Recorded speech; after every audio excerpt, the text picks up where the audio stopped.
Hey guys, what's going on? So I'm going to do something a little different today and I'm going to talk Vanderbilt football. Yes, I said it, Vanderbilt football. We never hear about Vanderbilt. With all these big name coaching changes going on at big name programs, the focuses are on Texas, Auburn, Tennessee, and whatnot. But a lot of times at these little schools, things happen that really can change the landscape in college football in the future. So if you're a Vandy fan, this one's for you. If you're a fan of another team like myself, just sit back and listen, and you'll probably still feel the same way about Vandy, but you also might look at it and say, brings up a good point.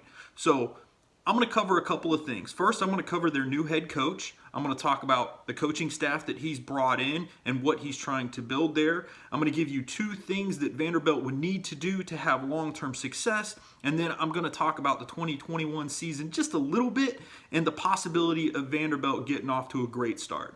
Now, before I do that, I'd like you guys to please like and subscribe to my channel. I'm just getting started. I'd really like to see where this thing could go. So any type of support you could give me would be greatly appreciated.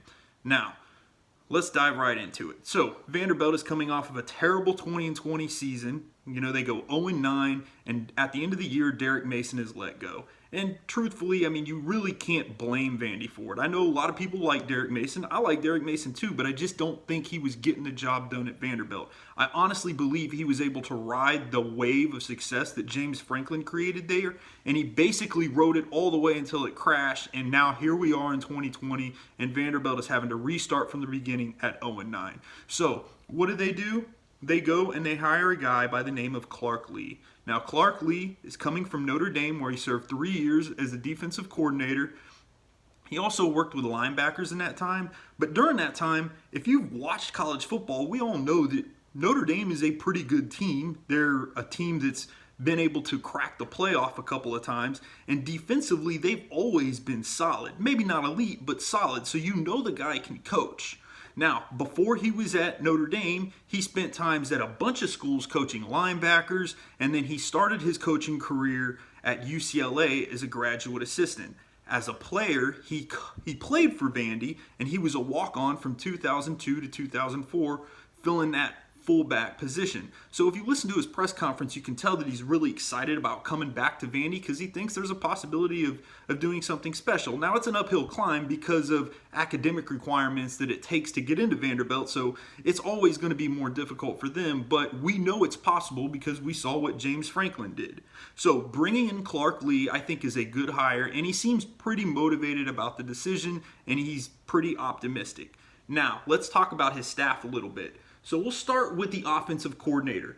Clark Lee is bringing in David Ray. David Ray was an Arizona Cardinals wide receivers coach for 2 years, and before that he spent 4 years with the Green Bay Packers.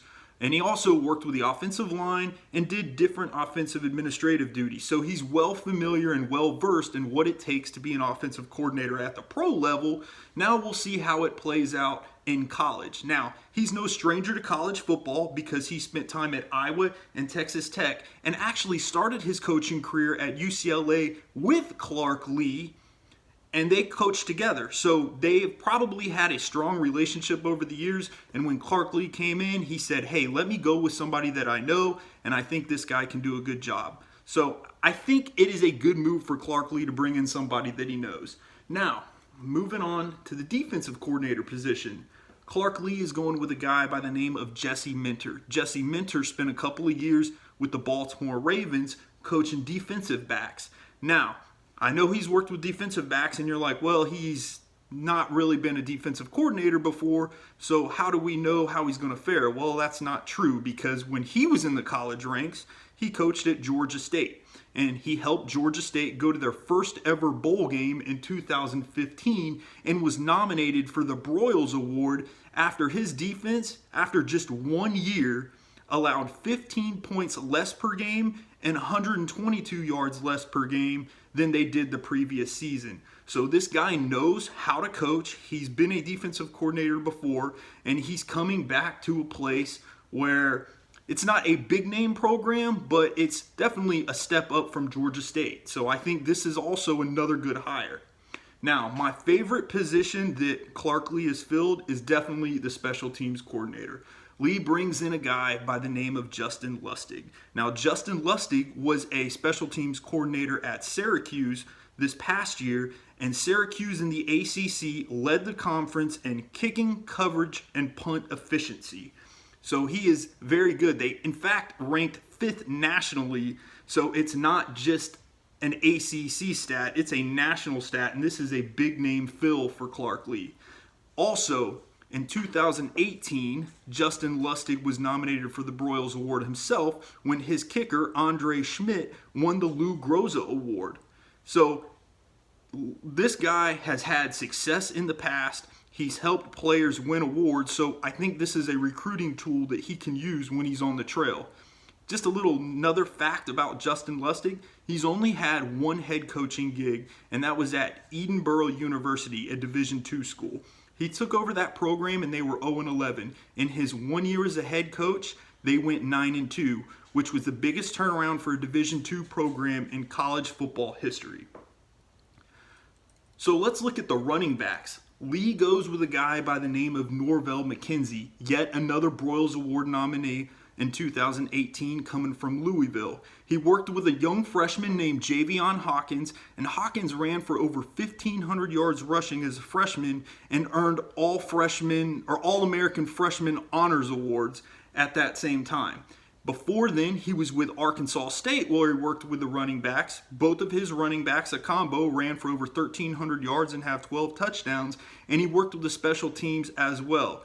This is pretty interesting. His punt coverage defense in 2018 for Arkansas State only gave up negative 15 yards for the entire year. That punt coverage defense did not give up one single yard, and that was one of the things that propelled him to become a Broyles Award nominee. Now, moving on to the quarterback side of things. So this hire I'm not crazy about, but we don't know. So Clark Lea's bringing in a guy by the name of Joey Lynch. Now, Joey Lynch last year was the offensive coordinator for Colorado State, and Colorado State was pretty terrible offensively. I think they ranked 113th nationally, but they only played 4 games, so we really didn't get to see what he did. However, his time as a quarterbacks coach was very successful. He was with Ball State, and he was the assistant head coach, he was the offensive coordinator, and he was mainly the quarterbacks coach, and Ball State ranked in the top 25 as far as offense is concerned. Now, rounding out this coaching staff is a guy named Noki Beckerfield. Now, I don't have a lot of information on him, but what I do know is he was the defensive line coach at Wisconsin from 2015 to 2020, and if you know anything about college football, we all know that Wisconsin historically plays good defense, and this year they led the Big Ten in total run defense. So bringing in somebody like that to run your defensive line, I think, is a very good move. So to wrap things up, about this coaching staff, it appears that Vandy's got a good young staff in position to have success. The question is, will they do it and can they keep doing it? Now, there's 2 questions that will need to be answered and will have to happen for them to have success.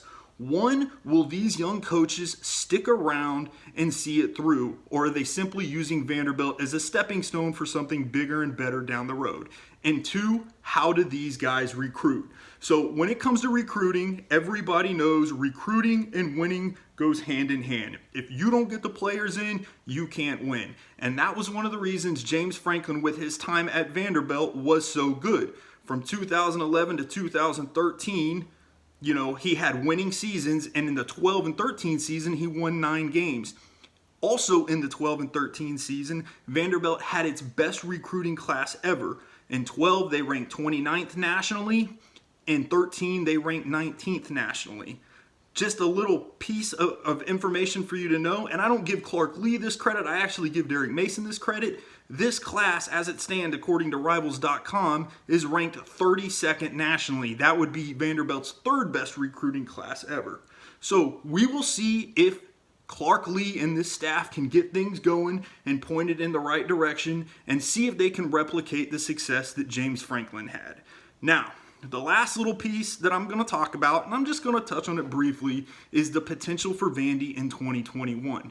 Now, if you look at their schedule starting the year, they play their first 4 games, they play 3 teams that are not Power 5 teams. The only Power 5 team they do play is Stanford, and they play Stanford in Nashville at home. Now, as you know, West Coast teams typically have a difficult time coming east to play a football game. They usually don't play their best. So if Vandy can have this game and this be like a noon game or something like that, an early game for Stanford, it might give Vanderbilt a huge advantage. I really think there is a strong possibility for Vanderbilt starting out 4-0 in the season before they get to SEC play. Now, let's be real. When they get the SEC play, it's going to be difficult because they just don't have the talent that some of these other SEC schools have. But 6-6, I don't think it's impossible, and that would be unbelievable for a team that went 0-9 to go 6-6 their very next year and become bowl eligible. Mad props to that coaching staff. But I'm going to go ahead and get off here right now. I'd like to know what you guys think. Do you think I'm crazy for believing this? I mean, I know we're talking Vandy. Or do you think Vandy has an opportunity to do something special? And do you think they will surprise college football next year? I appreciate you guys listening to the video. Let me know what you think in the comments, and we'll talk to you later.